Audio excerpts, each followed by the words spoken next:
Hello and welcome to some more Star Citizen news. There was some more info on bounty hunting. It's the start of the anniversary sales with the Anvil ships and the Hawk going on concept sale, and lots of progress with the Alpha 3.0 towards a live release. And there was also some little sneaky peekies at some possible other concept sales that may be going on at the same time or in the next couple of days. Burn down on ATV stuff, so Alpha 3.0 continues to make waves, because it's being released in waves. More and more PTU invites should be going out as we get closer to a 3.0 live build, so keep checking your emails. We're currently on wave 2 of the PTU invites, typically wave 4 being lots of backers, pretty much everyone that wants to play, and wave 5 being everyone. So more work does need to go into the PTU, there's no doubt about that. There are various bugs with the UIs, mobiGlass, traversal, so that's quantum drive and moving around in general, shopping, ships, persistence. Various content isn't fully implemented, either like some of the missions. Most importantly for me,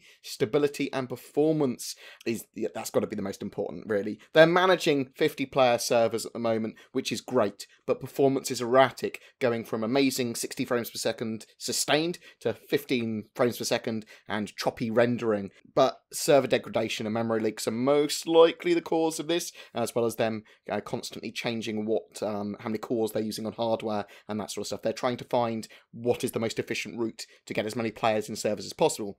And we're likely to get a few PTU updates over the week with varying performance and stability kind of issues as they test different things. The servers do occasionally crash though, but are pretty stable overall for a PTU phase. I think I've only experienced a single crash since the start of the PTU phase. Also, expect to see more and more players in servers. They've already been testing 128 players internally. We've got 50 at the moment. That seems to be what we're going to have over the weekend, but again, that might change. It's looking quite possible for a live build for 3.0 by Christmas now. If not, then at least a PTU in everyone's hands. Bounty hunting and capture was also talked a bit about this week.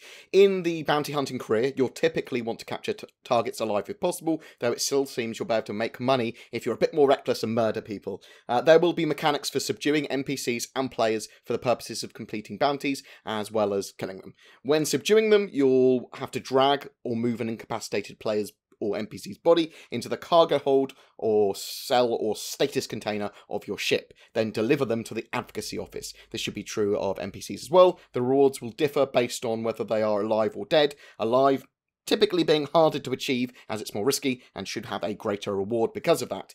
If it's a player that's been captured and then taken to the advocacy office, the idea is that that player will wake up in a prison and have to serve time. You could grind it out by breaking rocks or doing some form of labour or doing stuff in the prison. Alternatively, you could try a jailbreak and get other players involved or whatever, though escaping would mean that you would continue life as a wanted man. I love the fact there's going to be gameplay for both. That's cool. It also looks like bounties in the sense of, can players put bounties on your head, is something probably different. UEE legalities of being enforced as a criminal in-game are what bounties are going to be about. So if you stole a ship in UEE space, or if you killed a non-criminal in UEE space, then you'd have a bounty set on you. You'd be a criminal yourself, and then these bounties could happen to other players and NPCs to come and get you. But you'll also most certainly be able to set a contract to kill a target as a player, and that will be different from a bounty, as it's not legally enforceable by the UEE law. You don't necessarily have to be wanted by the law for someone to set a contract on, if you kill this person or if you capture this person, I will give you UEC, if you see what I mean. The deeper gameplay for bounty hunting is that you will have to track your target. You might have to go to outlaw areas, quite dangerous areas of space that aren't UEE controlled, to try and capture or kill these targets. And I just love that idea of that gameplay that kind of enforces both sides of the coin, both lawful and outlaws trying to get information about each other, and backstabbing from outlaws where they literally are going, well, I'm going to sell information about my outlaw buddy because I can make some money from that. I like that idea. Anvil Hawk. So the Anvil U9C Hawk is a single-seater light fighter with a focus on bounty hunting, strangely enough. It's a civilian light fighter, emphasis on weaponry. It boasts an impressive arsenal of lethal and non-lethal weapons. It also features a single prisoner pod in the rear, allowing the pilot to quickly subdue and capture single targets. The ship is commonly used by bounty hunters and local securities due to its specifications. It's a concept sail ship. available until the 4th of December with lifetime insurance, 2 pieces of hanger flare from $80 as well. $80 war bond and $90 if you're buying with any store credit. Though the stats are a bit confused, the ship does appear to have 6 weapon hardpoints, 2 size 1 hardpoints with EMP projectile weapons, 2 size 2 hardpoints that come with size 1 weapons as standard, and 2 size 1 hardpoints again with size 1 weapons as standard. Expect the stock 1 non-EMP weapons to be laser cannons or possibly bulldog laser repeaters. The ship is extremely middle of the road and versatile, so it's kind of specialising in not specialising. With a SCM speed of 200, it has a good amount of small bore weaponry, but it doesn't really want to get hit itself. It isn't tanky hull-wise. Comparable ships are really the Avengers Stalker, which is again, a relatively good little fighter, but it's focusing on bounty hunting, and the Gladius, which is another light fighter, more focused on combat. The Hawk is smaller than both in pretty much every way, 16 metres in length, 13 in width, and 4 metres in height, as well as generally being lighter. It has an advantage in manoeuvring with its 12 manoeuvring thrusters, 4 joint and 8 fixed, compared to the others which have 8 gimbaled. It is just faster than the Stalker, which is got a 195 SCM speed, but slower than the Gladius with its 220 SCM speed. The role of the Hawk is very much for bounty hunting, with the ability to secure that mark in a pod in the rear of the ship, and it's extremely suitable for lone wolves who want a ship as well. With its EMP weapons, it should be able to finish off a target without destroying it, which is basically what you want to be able to do with bounty hunting, disable their ship, disable that player. It wants to be as close to a target as well as possible. It's a close range fighter.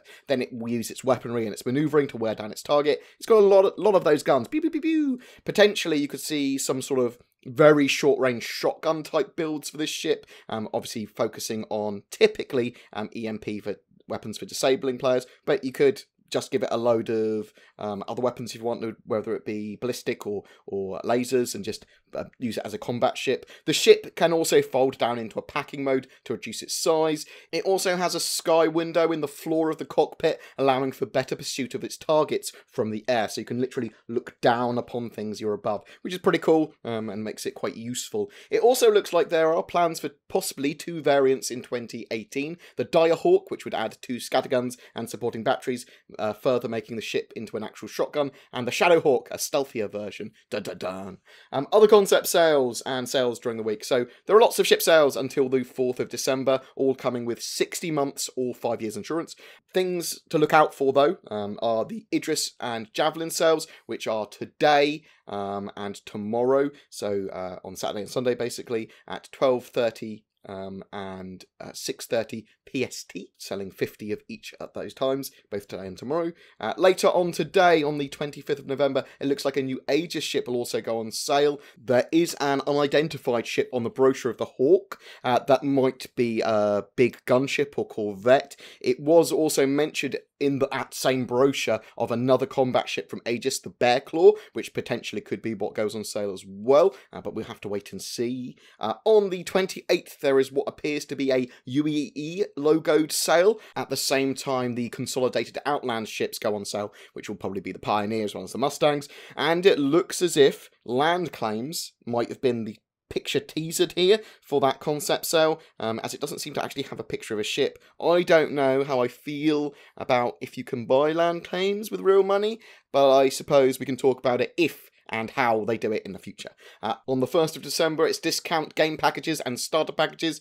They're going to be available, so if you're looking to join in with Star Citizen, then is probably the best time. From the 2nd of December to the 4th, all the ships that were sold during that anniversary will go on sale again. Obviously, limited numbers might apply, so you probably won't get the Javelins or the Idrises, and some of the other ships might have limited numbers for some reason, so just bear that in mind. But if you're looking to purchase any of the ships, then's the kind of time to do it. Don't forget as well to participate in the Observer test over at the anniversary sale page. There is a link I will put below to that anniversary sale page.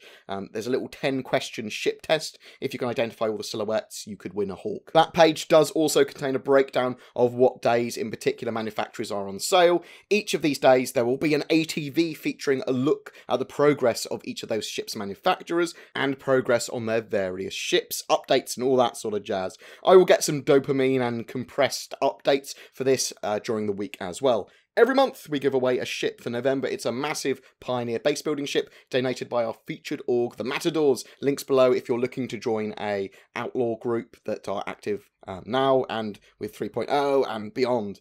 All you need to do to be in for a chance for winning is be subscribed to my YouTube channel and comment on any of my Star Citizen videos during that particular month. Any questions about Alpha 3.0, about the news, about Star Citizen's development in general, or anything else, chuck them in the comments below. A special thank you to my Patreons who allow me to create the amount of content I do. If you're interested in becoming one of them, you can find the link to Patreon, as well as everything else we've talked about down below.